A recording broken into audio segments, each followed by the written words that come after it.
What's up guys, Justin Fuller here, and I'm outside of a 2021 Honda CR-V EX. Let's go over what the changes have been made from 2020 to 21 and find out if this is a vehicle that'll work for you.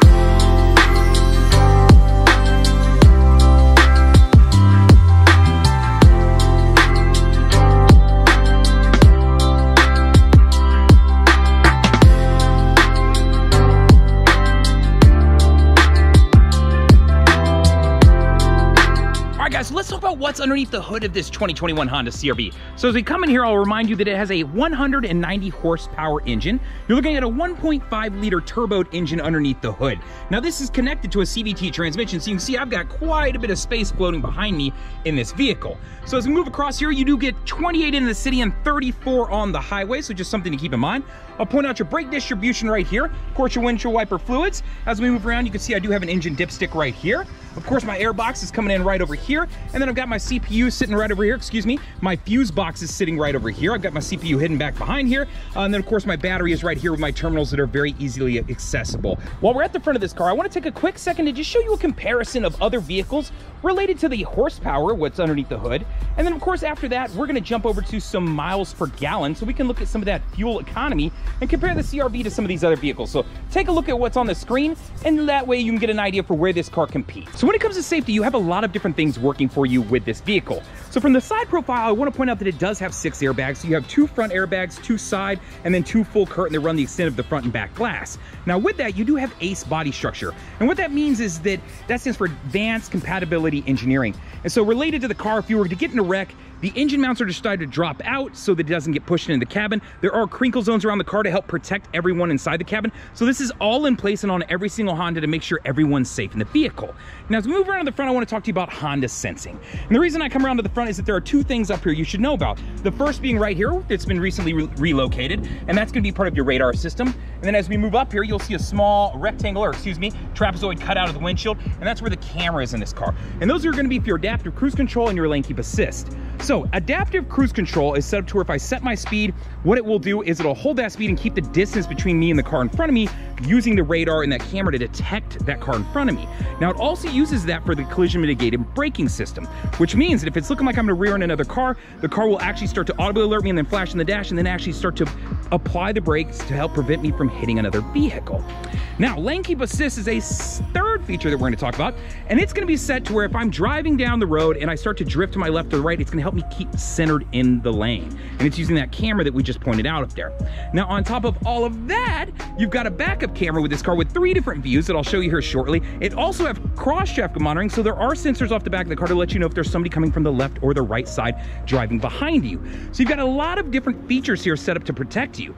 Now, in your mirrors, I will point out that you do have blind spot monitoring, which means that you'll notice these little icons right here and they will light up orange whenever there's a car there. Now, if you start to get over, it'll audibly give you an alert to let you know, hey, yes, there is a car there. Now, while we're moving around to the back of the vehicle, I do want to point out some different features here. Of course, it is badged CR-V right there, and then you've got that nice chrome with a little bit of a smoke finish in the privacy tint on the back of the vehicle. So this is not a power tailgate. You would need to climb miles to get that. But while I'm lifting this up, I do want to point out that, of course, your backup camera is located right there. And then this is smart key entry, so I can walk up if I have my key in my pocket and it'll automatically open for me. Now, once we're at the back, I do want to point out a couple different things. One, it does come with a privacy blocker right here, so you can see that I can slide this in and out. And of course, this is removable, and then I do have the tinted glass up above. Now, it does come with floor mats, of course, so I do always like to point that out because not all vehicles and manufacturers offer floor mats complimentary. Now, in the back of the car, you can see that I have this nice hidden storage here. You'll see that my spare and my jack and all my accessories are located right there. And right now I have it set to where there's a lip inside of here. Now you can adjust that lip, which is kind of cool. And not all of the vehicles in Honda's lineup offer this to where I can make this 100% flush to where now if I need a flat surface, I can absolutely get it. You have handles back here to throw these seats down. So all you got to do is pull these and that'll lay your seats down for you. All right, guys, so once you've got this laid down, you've actually got quite a bit of space in the back. So if camping on a ride, could you absolutely camp in this car? Yes, you could. You could throw this in there and lay diagonally, or you could get 2 people in here if you scrunched a little bit. Of course, your air vents are right back there, so if you were camping, you could have those blowing right onto you, whether it be hot or cool air. And then you can't see it, but when we get into the second row, there are 2 USBs back there, along with USBs up front too. So you got quite a bit of space here. You can see that I have this nice flat finish that I'm working with, or I can drop it down and create that little bit of a lip, so in case I've got groceries or anything I don't want rolling around in the back, I can absolutely take advantage of that. All right, guys, so here we are in the second row of this vehicle, and you can see as a 6-footer, I've got quite a bit of space to work with from here. So as I pull you into the car, you can see that I've got lots of space to work with. Now, this is set up to seat 3 back here, but realistically, it's 2 adults, right? And while I'm back here, I do want to point out that the EX, of course, does have a cloth interior. It's much like a neoprene finish or almost a nylon finish, so it's nice in the sense that water and things will bead off of this. So I really do like that. And then the stitching on the car is kind of a nice sport finish, so it is a solid look. Now, when you move over to the doors here, you've got a nice leather finish to these, and it's got a very like a very textured look to it. So it is a solid looking door. And you got the fake wood faux finish here, and then blacks across the top. And you notice the black runs the extent of the front and back, and that's to prevent glare, right? So you're always gonna have blacks across the top so you don't have things reflecting back at you. Now, back here, you do have, of course, 2 air vents and then 2 USBs so you can charge, and these are 2.5 amps. And then up front, I have 2 more that you can see right down there. So I've got 4 total USBs running inside of this car. Moving into the front of this car, I do want to point out that you, of course, have a powered seat on this side, and then your other side is going to not be powered. So if you want that secondary powered seat, you're going to want to move to the EXL. You, of course, have that same finish that I was pointing out in the back seat.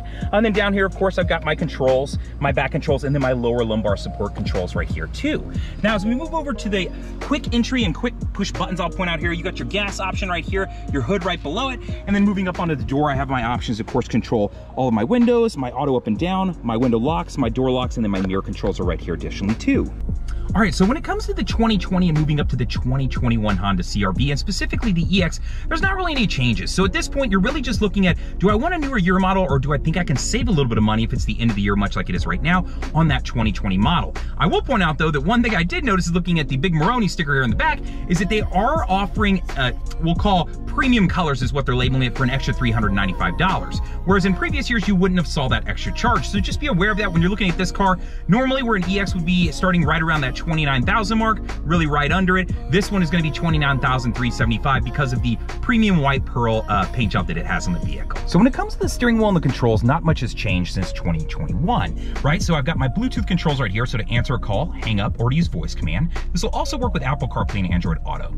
Now up here is going to be some controlling for my menu up here. So if I press this I button right here, it's going to toggle me through these different menu screens that I can see up here.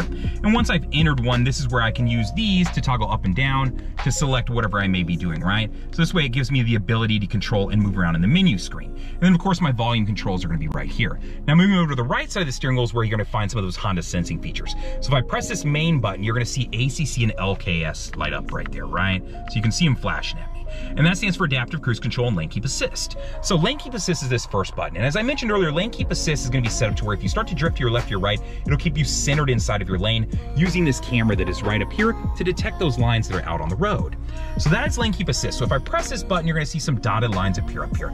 Now those dotted lines are letting you know that now this feature is on. Once you can see the dotted lines, it's letting you know that now this feature is on.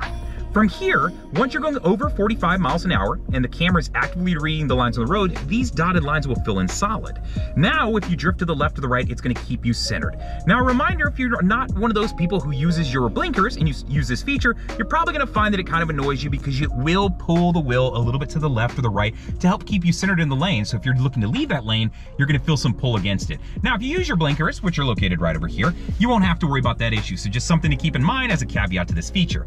Now, when we're talking about adaptive cruise control, once I get up to speed, I could press set, and then it'll hold my speed, and where it says ACC off, it would normally say my speed. Now this button right here is gonna be very important because this is what creates distance between you and the car in front of you. So as I press this, you're gonna see dotted lines appear. And the more boxes, the more space it's gonna keep between me and the car in front of me, right? So using that same thing, using this camera that's right up top and the radar down in the grill that we pointed out earlier, it's gonna detect those cars in front of you. So if I come up on a car and I'm set to 65, I will slow down and create some spacing, and then once I get around them, it'll take me back up to my speed.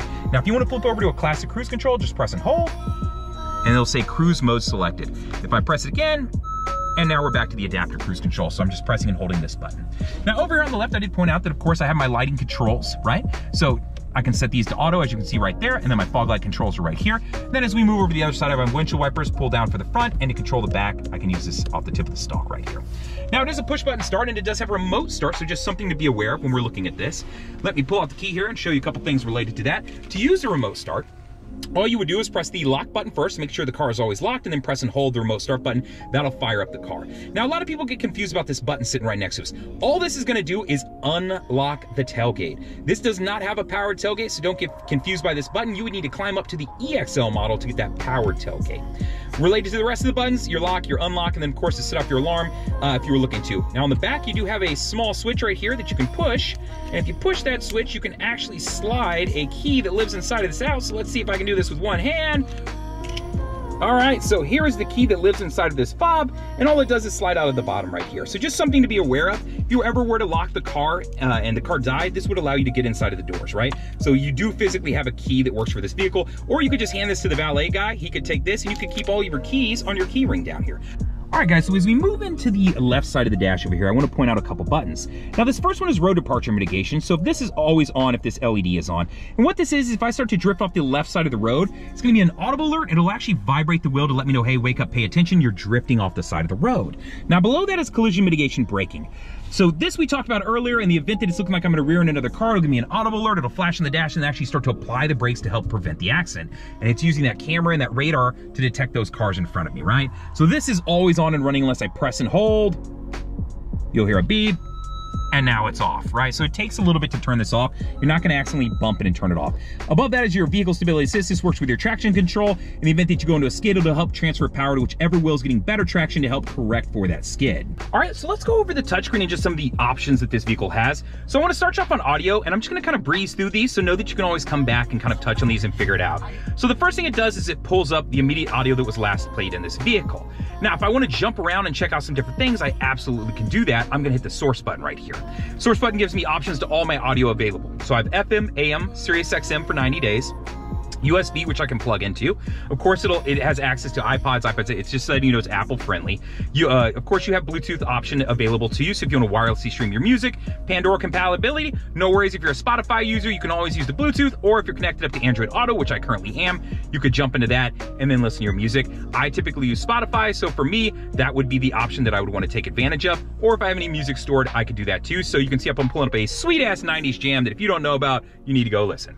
As we move through this, info button. So this is going to give you tachometer information right here if you want it, or you can get a clock and wallpaper. So just different places you can see different things. If you just want a nice clean display, you can absolutely do it. And from the wallpaper settings, you can choose different backgrounds here or add your own using the USB.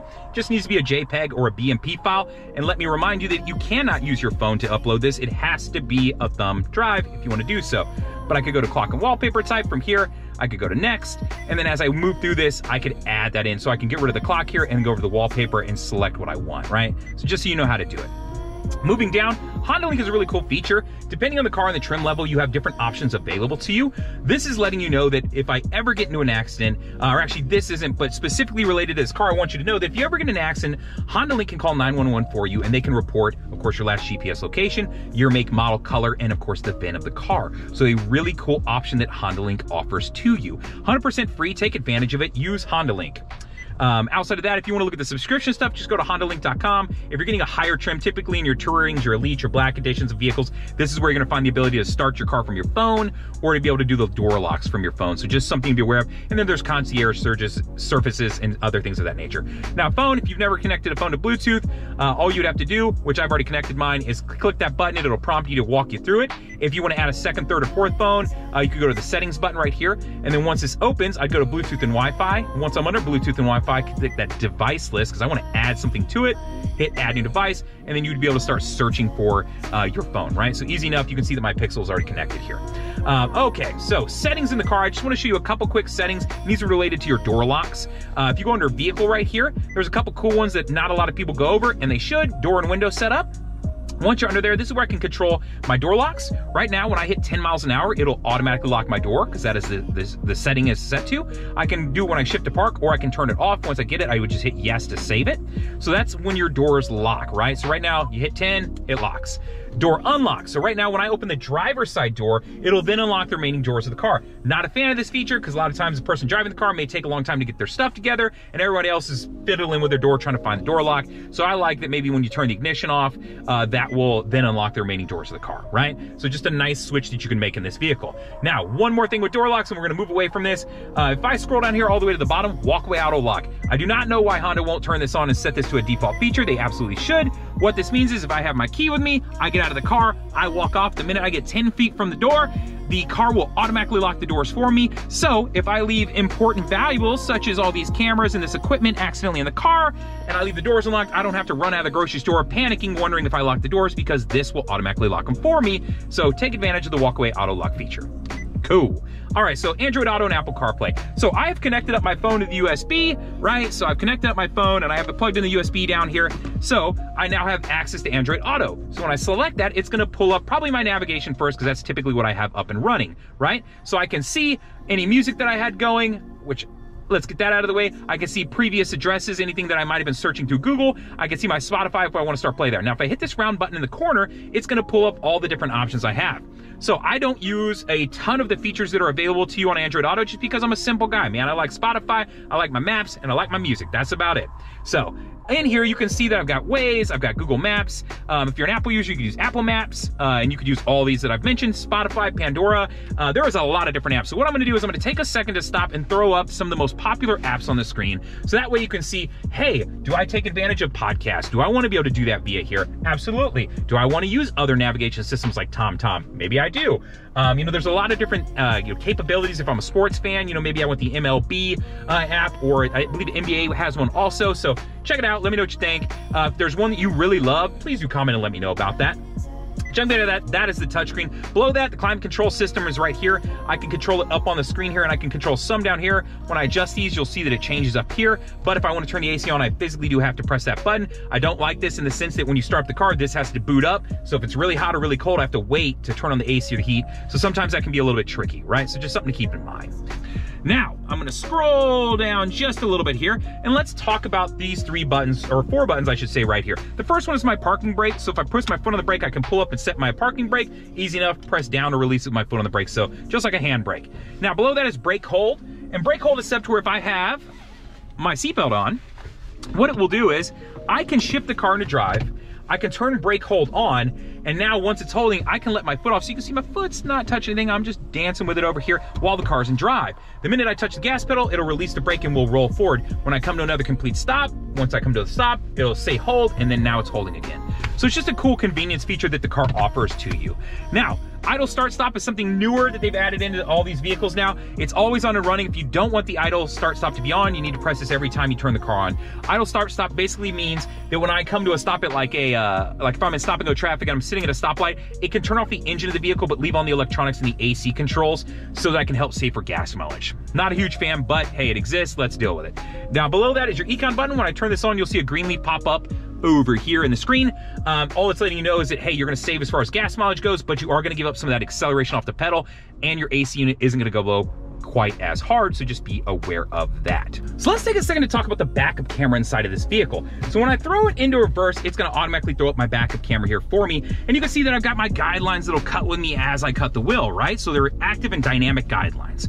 Now, you've got 3 different views here, so I've got a wide angle going right here, so you can see I've got a little bit of a fisheye view, and then I can flip it over to just a classic backup camera, or I can throw it into one that's aimed straight down. So this way I can see the edge of my back bumper, and then this is about 6 inches from me, and then you're moving at 2.5 feet, so if I'm parallel parking, I want them on the other side of this line. And those 2 lines are in every single frame here, so I can see them no matter what I do. Now, a reminder, you do have cross traffic monitoring in this car, meaning that if somebody was coming from the left or right behind me, it'll give me an audible alert and it'll throw big arrows up on the screen and be like, hey, hey, hey, wake up, pay attention. There is somebody coming from a direction that you can't see yet. So it's just kind of nice to know that you have that. So when I'm backing up, I can take advantage of all these different views that I want to use. And it's really nice that I can back up, and when I start to get close to something such as this pole right here, I can flip over to this view and see exactly where I'm going to be at in relation to it. So that way I can make sure, oh, okay, I can see it's right there so I don't, you know, hit something. Or if I'm backing up because I have a hitch on this and I want to pull something light, you got 1,500 of pulling power here, of pounds, so you don't got to be able to pull a lot, but know that you could, right? So just take advantage of that when you're using the backup camera. You've got cross-traffic monitoring and you've got those 3 different views. All right, guys, so that is my rundown of the 2021 Honda CR-V EX. Let's talk about this, though, for a second, kind of as a conclusion. The first thing I would recommend is if you're looking at a 21 and you're thinking, should I save the money and look at a 20? I would say absolutely do it. There's really no big changes here. It's just a newer year model. Now, if you find yourself landing in that ability to, hey, I can buy this 21 for almost the same price I could get a 20, which I don't know what dealership would do that, but if that's where you find yourself, take advantage of it. But I would look at interest rates and different things that may play a role in your decision as far as if you're looking at this car right now at the end of the year, while a lot of dealerships still have 20s, that are sitting out on the lot, and they also are getting these 21s that are rolling in. Now, related to that, the only big change that I can see here is really that there's an extra price for certain colors now. So I'm not too keen to really look at a 21 unless they're just throwing me a great deal, or I happen to want a specific color that I can't find anymore in a 2020. With all that said, though, I will remind you that this car offers a ton of features related to safety, whether it be in the front of the car, the airbags surrounding the car, the back of the car, the cross-traffic monitoring, the rear view camera, everything in this vehicle. So you got a lot working to your advantage. So regardless of what I think of buying a 20 or 21, either one is a win, right? You're gonna come out with a great car. You got 190 horsepower underneath the hood. You got a 1.5 liter turboed engine. You're getting 28 in the city and 34 on the highway, so your combined is 30. So in comparison to other cars, which I'll throw right up on the screen, that way you can check it out in comparison to maybe some Toyotas and some other vehicles out there. You can find out where Toyota and Honda lives comparatively. And then as far as the horsepower, I'll throw all those up on the screen too, so you can see, hey, if I'm looking at something else, where is the horsepower land? Is this gonna be something that I feel? Now, I will remind you, driving this car, I have no problem getting around. I've got plenty of pick up and go. I can come from a stop and hop up on the highway really quick, and I have plenty of go for that. So for most people, this shouldn't be an issue, but in case you want to compare, you have the comparison there for you. So all that said, I just want to say thanks for watching. Do me a couple favors. 1, subscribe to the channel. 2, hit the like button. 3, if you want notifications, you want to know other stuff when I release it, hit the bell. Let me tell you about these things, and leave a comment. Do you think I suck? Do you think this shirt is weird? Do I smell funny? You can't smell me. You don't know. But maybe you want to leave a comment about something you saw or something you wish I would add. Throw it down there. Let me know what I can do to make this better for you. Or if you have a request, put it down there. Other than that, just want to say thanks, guys. Later!